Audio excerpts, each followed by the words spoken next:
Assalamualaikum warahmatullahi wabarakatuh.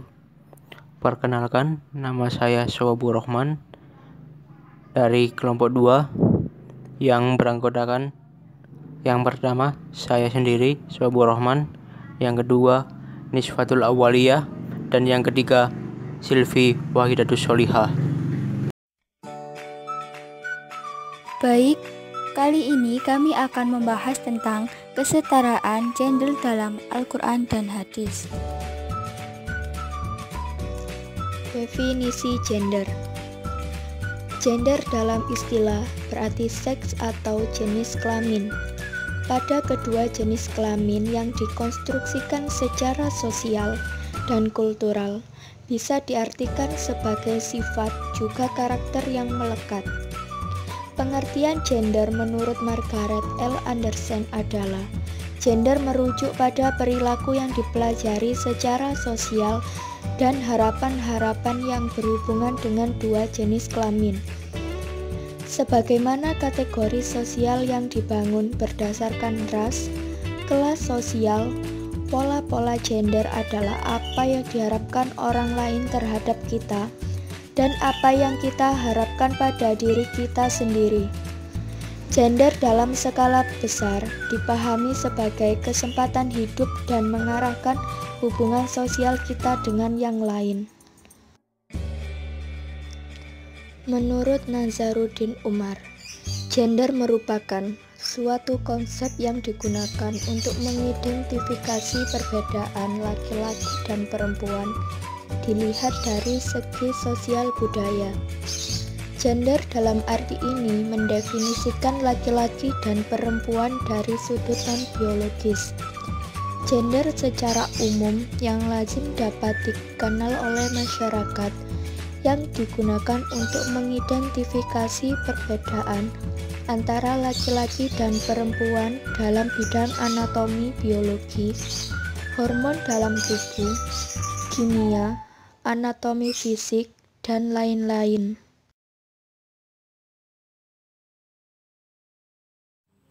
Kesetaraan gender dalam Al-Quran.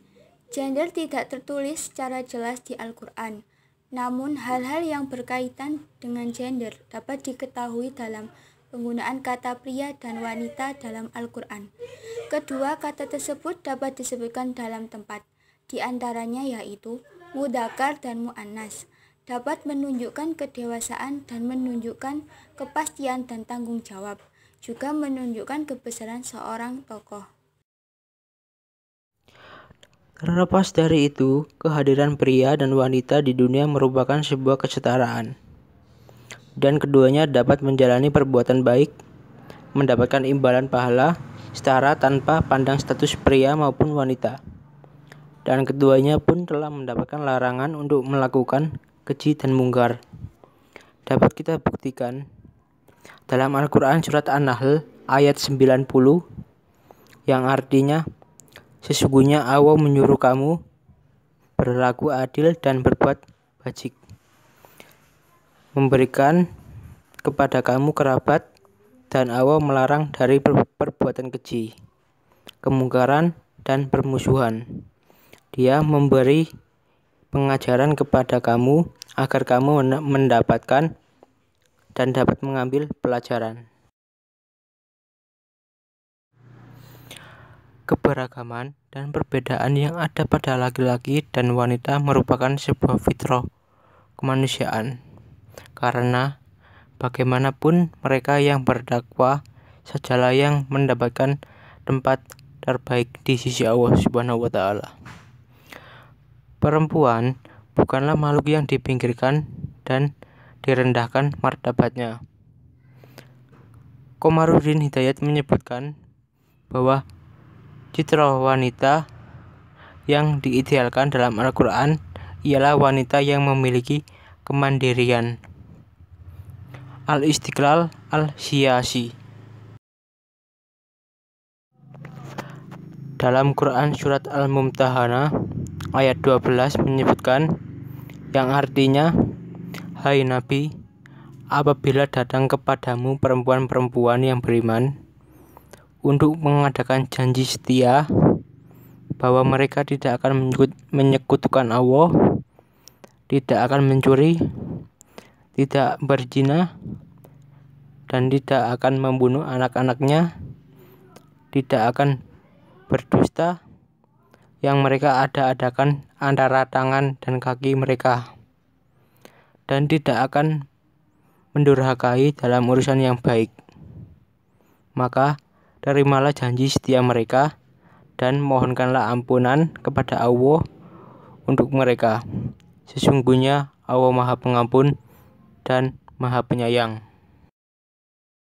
Dalam Al-Quran membenarkan perempuan untuk menyuarakan kebenaran dan melakukan gerakan menentang atau mengkritik yang disebut dengan oposisi terhadap berbagai kemungkaran sebagaimana disebut dalam kisah surat At-Taubah surat ke-9 ayat 71 yang berbunyi A'udzubillahi minasyaitonirrajim Bismillahirrahmanirrahim wal mu'minuna wal mu'minati ba'duhum awliya'u ba'd ya'muruna bil ma'rufi wa yanhauna 'anil munkari wa yuqimuna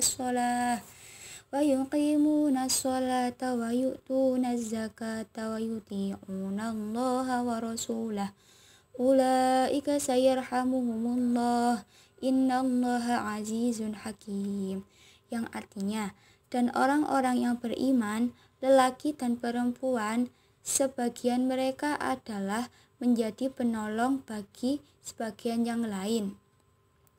Mereka menyuruh mengerjakan yang ma'ruf, mencegah dari yang mungkar, mendirikan sholat, menunaikan zakat, dan mereka taat kepada Allah dan Rasul-Nya. Mereka itu akan diberi rahmat oleh Allah. Sesungguhnya Allah Maha Perkasa lagi Maha Bijaksana. Kesetaraan gender dalam hadis. Kesetaraan gender dalam hadis menjelaskan bahwa banyak hadis yang secara tekstual mengisyaratkan adanya posisi yang berbeda di antara laki-laki dan perempuan. Oleh sebab itu, hal ini kaum perempuan diposisikan sebagai kelompok yang selalu berada di bawah laki-laki, baik dalam ranah keluarga, ekonomi, sosial, maupun politik. Akan tetapi, dalam kontekstual hadis, dengan mencermati dan memahami secara holistik, akan ditemukan makna yang sebaliknya, yaitu hadis-hadis yang sudah menunjukkan adanya kesamaan kedudukan antara laki-laki dan perempuan dalam sisi martabat dan derajat di sisi Allah Subhanahu wa Ta'ala. Hadis tentang penciptaan perempuan menjadi contoh dari sekian hadis yang menunjukkan adanya kesetaraan antara laki-laki dan perempuan. Bahkan Nabi SAW pun secara jelas memerintahkan umatnya untuk berlaku baik kepada semua perempuan, sebagaimana hadis berikut. A'udzubillahi minasyaitonirrajim. Bismillahirrahmanirrahim.